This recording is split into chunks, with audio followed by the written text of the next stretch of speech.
Tuhan bersamamu. Inilah Injil Yesus Kristus menurut Yohanes.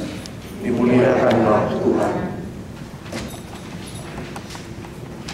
Sekali peristiwa, Yesus berkata kepada Nikodemus yang datang kepadanya pada waktu malam,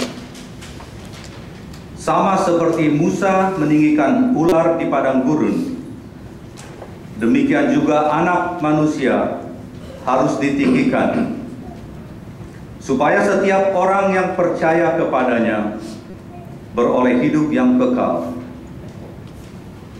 Karena begitu besar kasih Allah akan dunia ini, sehingga Ia telah mengaruniakan Anaknya yang tunggal, supaya setiap orang yang percaya kepadanya tidak binasa, melainkan beroleh hidup yang kekal. Sebab Allah mengutus Anaknya ke dalam dunia bukan untuk menghakimi dunia, melainkan untuk menyelamatkannya. Barang siapa percaya kepadanya, ia tidak akan dihukum. Tetapi barang siapa tidak percaya, ia telah berada di bawah hukuman, sebab ia tidak percaya dalam nama Anak Tunggal Allah. Dan inilah hukuman itu: terang telah datang ke dalam dunia, tetapi manusia lebih menyukai kegelapan daripada terang, sebab perbuatan-perbuatan mereka jahat. Sebab barang siapa berbuat jahat, ia membenci terang dan tidak datang kepada terang itu, supaya perbuatan-perbuatan yang jahat itu tidak nampak. Tetapi barang siapa melakukan yang benar, ia datang kepada terang, supaya menjadi nyata bahwa perbuatan-perbuatannya dilakukan dalam Allah. Demikianlah Injil Tuhan. Terpujilah Kristus.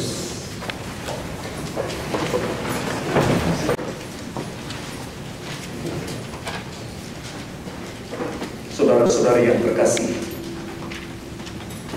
ada sebuah legenda kuno dari bangsa Yahudi yang bercerita tentang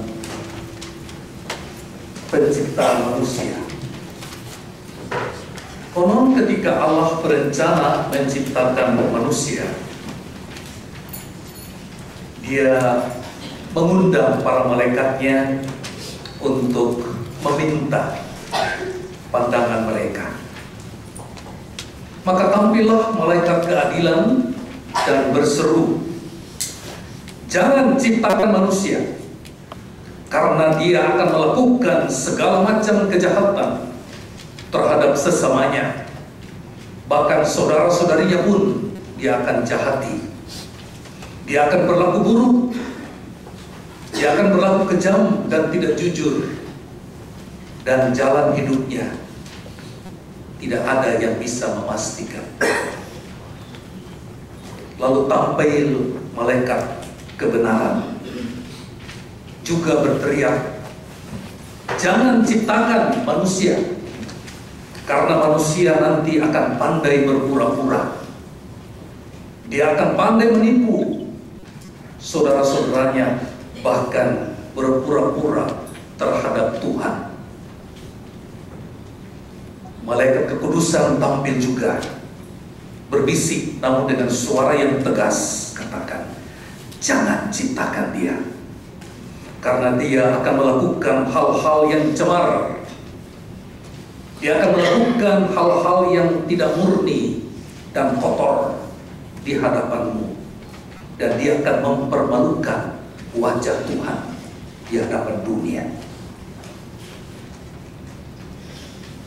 Kemudian tampil malaikat kerahiman, malaikat belas kasih, yang berkata, "Bapa surgawi, ciptakanlah manusia. Memang dia akan berdosa, Memang dia akan menyimpang dari jalan yang benar. Memang dia akan menyimpang dari jalan kekudusan dan kebenaran. Tetapi aku akan menuntun dia dengan tanganku sendiri. Dengan kata-kata yang lembut, aku akan membuat dia mengerti. Dan akulah yang akan menuntun dia balik kepadamu, Bapa Surgawi. Demikian Allah mendengar nasihat dari malaikat kerahiman. Lalu dia pun menciptakan manusia dengan segala risikonya menurut nasihat dari malaikat kerahiman. Itulah yang kita alami terus-menerus dalam perjalanan hidup iman kita. Adanya tangan yang lembut menuntun kita, bukan tangan yang keras. Sekalipun kita menyimpang, sekalipun kita mengabaikan, sekalipun kita cemar dan berdosa, tangan yang lembut itu menuntun kita. Dan di hati kita ada suara lembut, tidak pernah menakut-nakuti, namun memberikan pada kita kesadaran untuk membuat kita tergerak untuk balik, yang membuat kita tersentuh untuk kembali, membuat kita merindukan kembali kepada Bapa. Saudara-saudari yang terkasih, ilustrasi yang indah ini dengan sangat jelas menunjuk kepada Yesus. Sehingga Bapa bukan mendengarkan malaikat, tetapi Bapa mengutus putranya sendiri yang membawa hati yang penuh belas kasihan, hati yang penuh dengan kerahiman untuk menuntun kita agar kita diampuni, agar kita diingatkan dengan lembut, agar kembali percaya, agar kembali pada hidup yang benar, agar kembali pada perjuangan hidup yang kudus. Sehingga benarlah apa yang dikatakan Rasul Paulus, bahwa keselamatan kita, kalaupun nanti kita mencapai keselamatan sempurna, itu bukanlah hasil pekerjaan kita, bukan hasil dari prestasi kita, tetapi semua itu adalah karya dan pekerjaan Allah sendiri. Kasih karunia Allah itulah yang mengerjakan segala sesuatu, sehingga kita tergerak, sehingga kita percaya, sehingga kita mau kembali. Namun demikian, Tuhan tetap menghendaki kita berbuat sesuatu, berbuat yang benar, berbuat yang tulus, supaya kita tinggal di dalam Dia.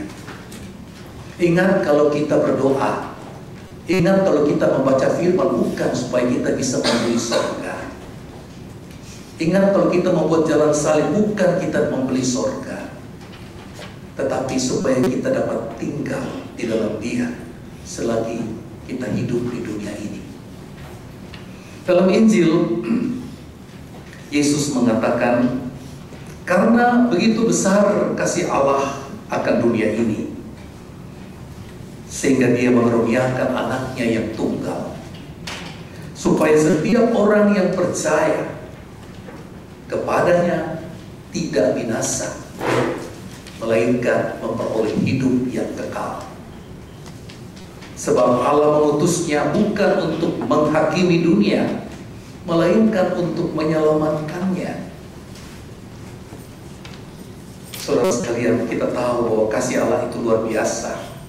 Dan dari renungan hari ini kita dibuat mengerti, semoga kita mengerti apa maksudnya kita dikatakan bahwa kami berterima kasih, kami bersukacita karena cara Engkau menyelamatkan kami itu luar biasa, mengagumkan, yaitu dengan rela menuntun, rela mengampuni, rela menuntun dengan kasih karunia. Dengan cara itulah Dia mau agar kita selamat dan tidak binasa oleh karena kelemahan dosa-dosa kita. Itulah yang membuat kita tidak pernah menyebutkan diri, dan jangan pernah menyebutkan diri sebagai orang yang paling benar. Jangan pernah menyebutkan diri sebagai orang yang paling bersih atau orang yang paling tinggi moralnya. Tapi biarlah kita dengan penuh bangga dan sukacita menyebut, saya bersyukur karena saya ini orang Kristen. Saya ini orang yang ditebus oleh tangan kerahiman Tuhan. Saya ini ada di dalam karya kasih karunia Allah untuk saya selamat. Maka kita merayakan hari ini bersama seluruh gereja di dunia apa yang disebut hari Minggu Rejoice, ya, Rejoice Sunday. Karena kasih Allah yang berbelas kasih dan kasih Allah yang tidak mempunyai syarat. Berbicara tentang mencintai, dalam hidup ini ada dua cara untuk mencintai. Yang pertama, mencintai menurut cara dunia, mencintai seperti dunia mencintai. Dan yang kedua yaitu mencintai seperti Allah mencintai. Mencintai seperti dunia mencintai bukan hal yang baru. Tidak susah mempelajari, karena itu ada di sekeliling kita. Sejak kecil kita sudah melihat. Sejak awal kehidupan, orang-orang sudah saling mengasihi satu terhadap yang lain menurut cinta dari dunia. Tetapi kita melihat ada keterbatasan cinta itu. Wanita-wanita hamil tanpa suami yang bertanggung jawab karena kata yang disebut cinta itu. Saya yakin pria-pria yang mendekati wanita untuk tidur, dia tidak memakai kata lain selain kata cinta. I love you. You are so beautiful.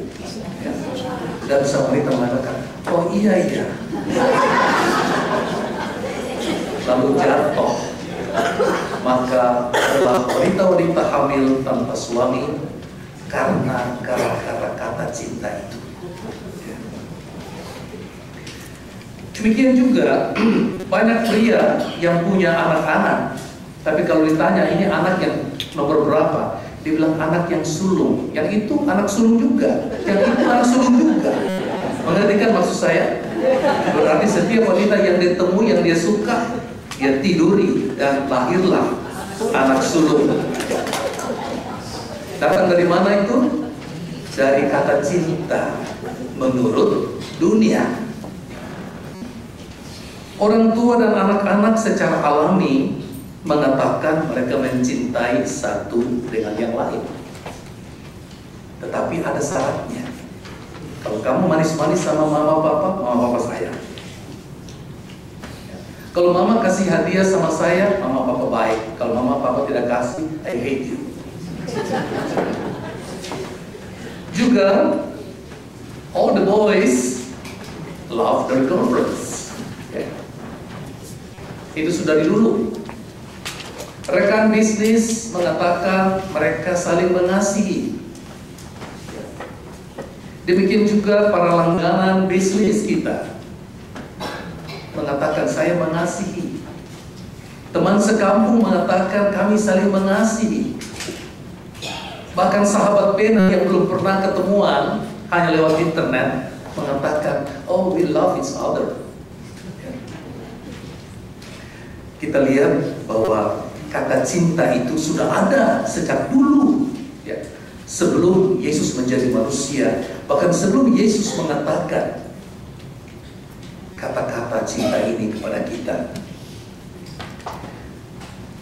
Mari kita melihat perbandingan yang membuat kita bisa membedakan bagaimana cinta menurut dunia dan cinta menurut Allah. Bagi dunia, berlakulah kata-kata seperti ini.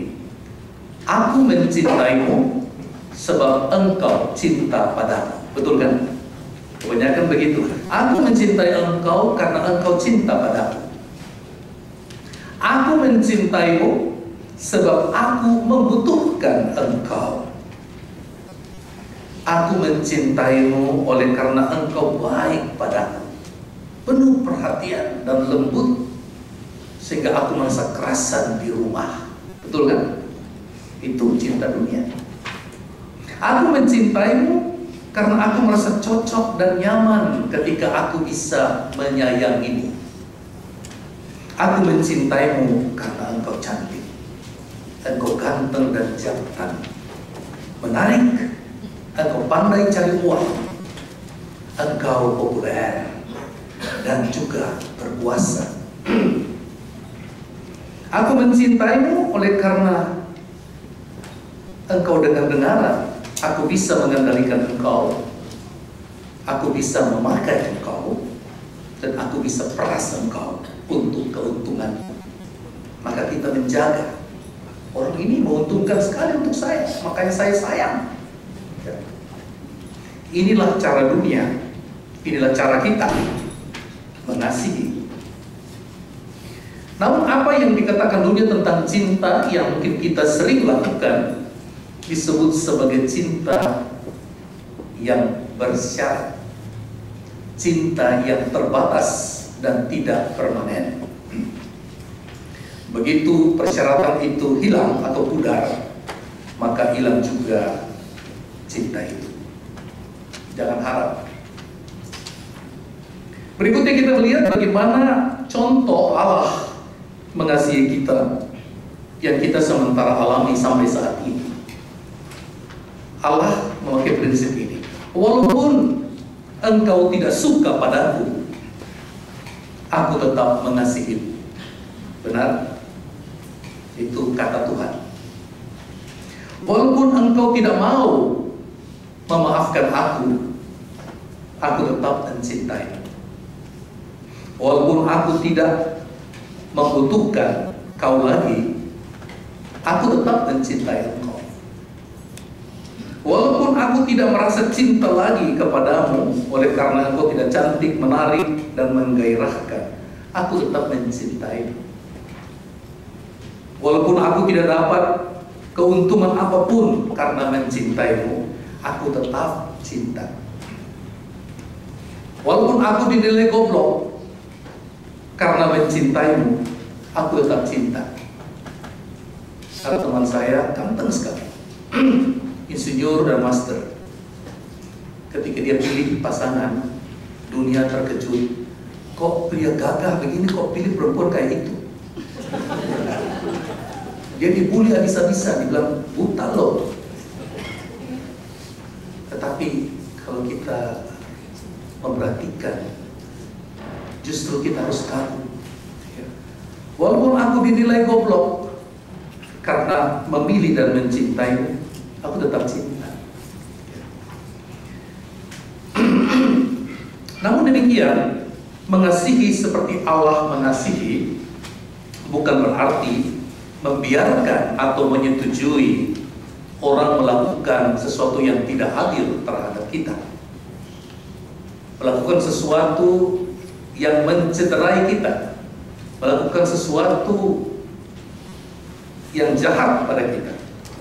Tetapi kita mau mengatakan bahwa dengan kasih yang Allah berikan pada kita ini, walaupun orang itu jelek, berbuat jelek pada kita, kita tidak pernah ingin orang itu susah.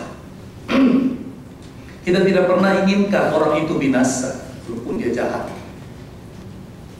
Seringkali kalau ada orang tidak baik sama kita, kita bilang lebih baik dia mati. Tidak usah sayang bunuh, tapi biar aja dia ketabrak mobil ke, kesambar petir ke, atau lagi pernah mati tenggelam. Itu terjadi.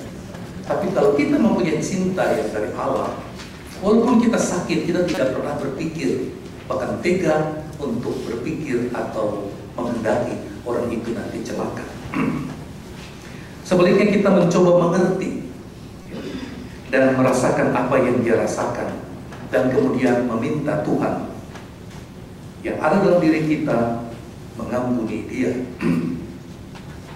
Jadi, dengan demikian saudara sekalian, mengasihi seperti Tuhan mengasihi, cukup dengan mengatakan, saya mau mengasihi engkau. Bahwa saya berhasil itu soal lain.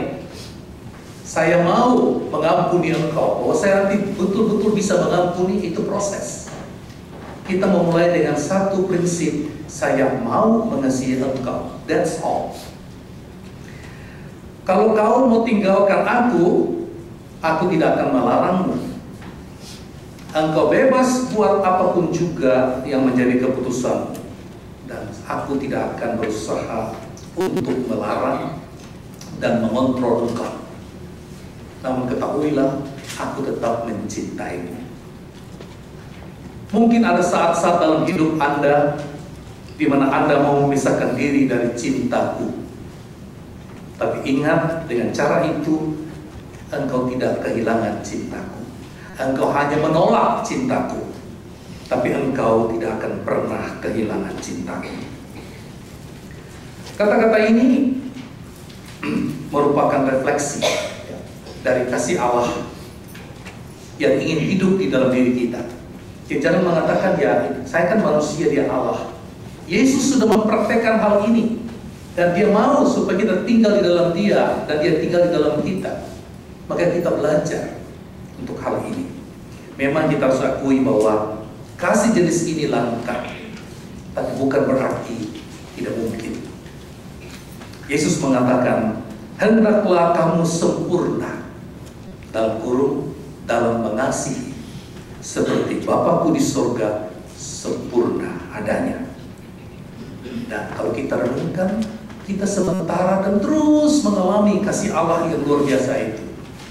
Mengapa tidak kita meneruskan itu kepada orang lain dan kepada dunia? Dalam nama Bapa, Putra, dan Roh Kudus.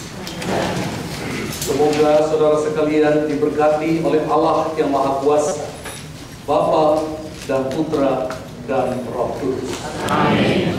Ini Eucharistik kita selesai. Marilah kita meninggalkan tempat ini